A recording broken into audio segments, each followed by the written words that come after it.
তো সবাই কেমন আছেন? আশা করি ভালো। তো আজকে তেমন কিছু না, ছোট একটু রান্নার ভিডিও শেয়ার করব। তো এখন কিছু মানুষ এসে আবার বলতে পারে যে, "ওহ মাই গড!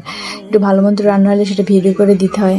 আসলে তেমন কিছুই না, রান্না করতে খুব মন চায়। তো মাঝে, মাঝে ভিডিও করি। রান্নার সময় ভিডিও অতটা করা হয় না ঠিক মতন। তো আজকে ভিডিওটা করছিলাম শখ করে। মাঝে, মাঝে করি। অনেকগুলো ভিডিও আছে যেগুলো আমি ঠিক মতো দিতে পারি না।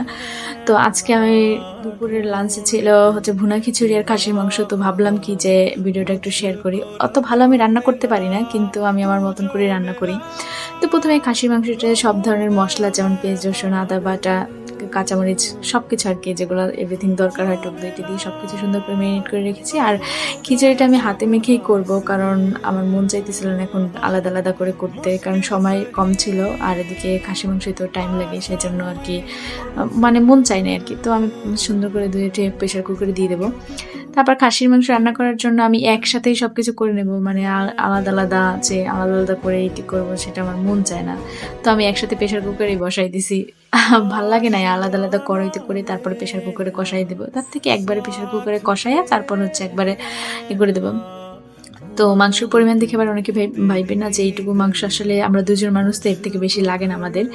তো যাই হোক, আমি এভাবেই রান্না করি। কেমন লাগবে জানি না, কিন্তু আমার কাছে অনেক ভালো লাগছে রান্নাটা।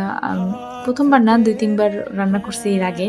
তো যাই হোক না কেন, আজকের ভিডিওটা এই পর্যন্তই, যে আমি রান্না করছি কি এটাই দেখাইতে চাইছি আরকি। কেমন হলো আমি জানি না ভিডিওটা, কিন্তু খুব ভাল লাগতেছিল না আজকে ভয়েস দিতে। তারপর ভয়েসটা মেক করছি যে বসে আছি তো সেজন্য মেক করলাম আরকি। যাই হোক, আশা করি টাটা সবাইকে। কেমন লাগছে অবশ্যই জানাবেন।